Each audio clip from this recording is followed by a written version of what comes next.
Hey y'all, welcome to Trez's Tech. Today we're going to be doing a review of the YiHome, that's Y-I, Home 2K Pro Indoor Security Camera. It's their model YYS.62121. And it's a neat little package. And we'll kind of go over the box. It comes in a nice little box with an owner's manual, a warranty card, and also a Yi sticker. So for all of y'all who collect stickers, here's another sticker for your sticker collection. It also includes a little, let me unplug it. It's a 5-volt, 1-amp power brick, and it comes with a USB cable, and it's USB, let me unplug it here. It's USB type 1 to micro USB. And I'll go ahead and plug it back in so I can do it without my spectacles. It's kind of hard when you can't see. It's tough getting old. It's real tough getting old. Here we go. And then also, the neat thing about this camera, and of course the camera comes in the box too. It's a tiny, real thin camera, very easy to hide. You can put it just about anywhere as long as you have a way to plug in the power brick. But it's a pretty cool camera. And it also comes with, I don't know if you can see this or not.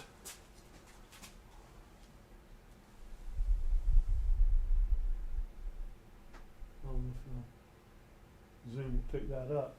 But it comes with a micro SD card slot, which means you can record directly to the micro SD card instead of having to have a subscription to record to their cloud, which I think is really cool because, if you already have a security system and you've maxed out the number of cameras you can have, or if you just want to put a camera or two around the house, it's kind of crazy to have to pay for a subscription for something like that. So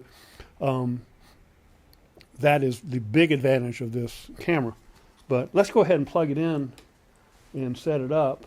And plug it into the power brick. We'll plug it in. And you'll see, since this camera hasn't been configured yet, it has an amber light. And it's going through, I believe that's amber. It's going through their boot up sequence, and it'll talk to us and let us know when it's ready to go. Welcome to YiHome camera. Okay, so it's welcomed us to the YiHome camera. Let me put it here on the box, so maybe you can see a little bit better. And it's saying it's waiting to connect.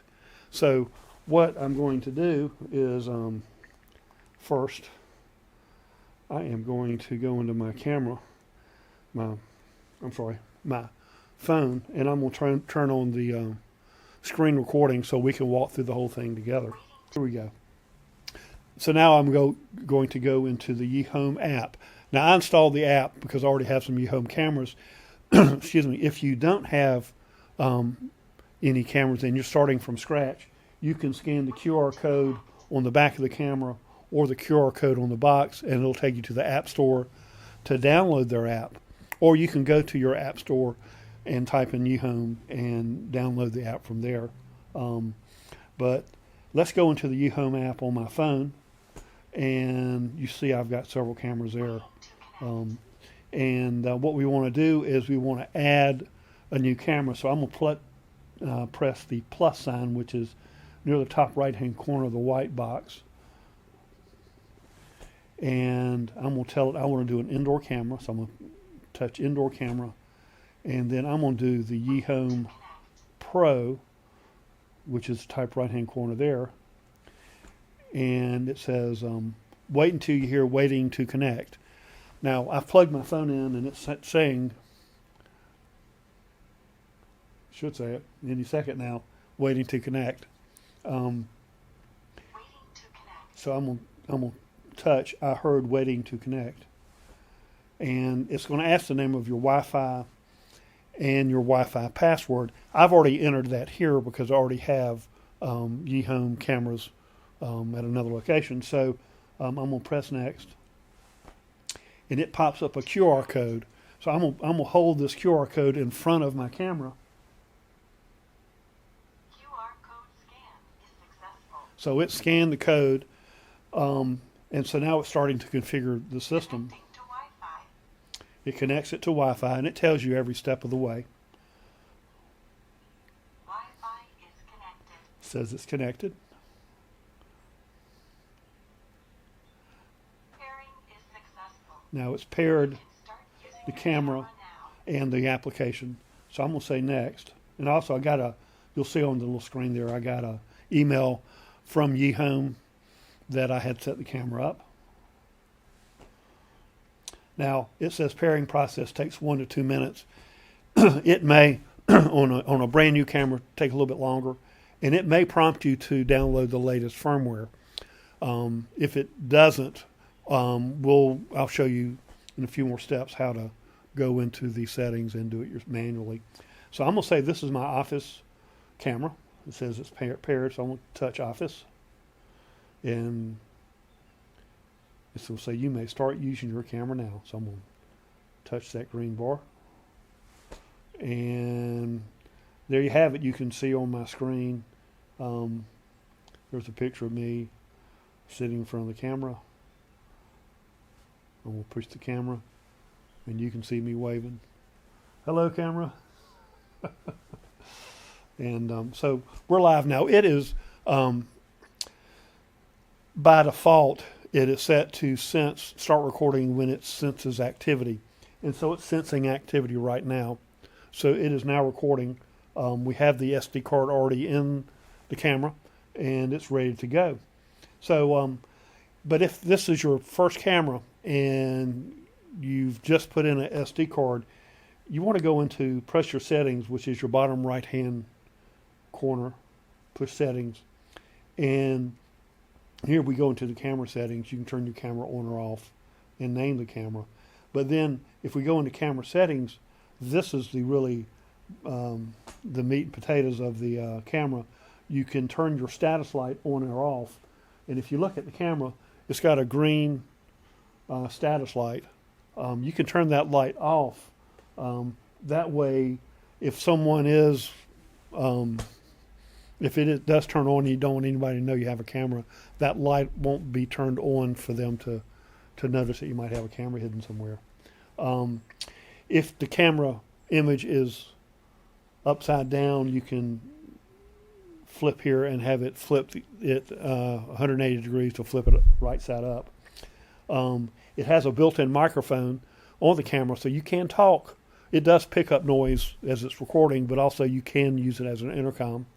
So you can turn that microphone on or off. It has night vision, so if you have it in a room or an area that has no light at night, you can turn night vision on, and it does turn on by default, where if it senses something, it will record and use its night vision. And it'll record, I believe it's only black and white when it's night vision, but at least you can see what's going on if somebody's somewhere where they're not supposed to be. You can tell it what kind of call mode. You can have it intercom or hands-free. I always do it intercom. That just keeps it simple. And then your time zone, which is, I'm in the Eastern time zone, but you can change it if you're somewhere else. And then your firmware version. And here, if you, it'll let you know if there are versions that you need to install, and you just click on update and it will update the firmware for you. But you want to make sure when you first get it, first time you crank it up, that you have the latest firmware. So you definitely want to go into your camera settings in firmware and make sure you have the latest version. And so I'm going to get out of camera settings. And then here, the next setting is your SD card recording mode. And you can have it where it records only activity, or it continuously records. So if you have like a store or an area that you want to always record regardless of where there is activity, you want to make you can make that change there. By default, it records only when it detects activity. But you would change it here if you wanted to have it record continuously. Then your micro SD card. This is where, if it's a brand new card and that you just put in the camera, you want to go into the setting and click on Format Storage Card and format it to make sure it's a good card and that it's ready to go. That's the first thing that you do.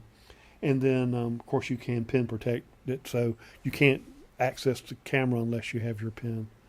And then you have your network. If you were changing the name of your network or moving it to a different network, Wi-Fi network, here you could go in and change the network name and password, things like that. So those are the basic settings. And I'll go into the camera here, and you can see I can scroll down. If you don't have the subscription, I believe I may be wrong on this, but anyway, you can scroll through the last 24 hours here on your screen. If you want to go back further than 24 hours and go back to the earliest recording that's still active on the card, you use that little ruler at the top, and you can go back, depends on how you set, you can go back several months if you had to. So that's pretty cool. But that's the basics of this little camera. And I think it's a no decision if you're looking for a basic camera indoor to put in your home or someplace indoors, and you don't want to make a major investment. And a lot of the security systems today max out at a certain number of cameras, so you kind of run into a brick wall there. With this, you can add a couple cameras. They won't be on your security systems, but they will record activity, and you can monitor those to see if there's anything you need to look into. But I think overall, on the scale of 1 to 10, I think it's a 10. I think you can't go wrong. If you now remember, it is a Chinese company, so if you have issues with that, then that's probably not a good decision for you. But other than that, I really like this camera. I've been using them for, a year or so, in addition to my security system cameras, and I've been very happy with them. But I hope you enjoyed my video today, and I hope something good happens to you today. Oh, by the way, if you made it this far, I'd appreciate a thumbs up and a subscription to my channel.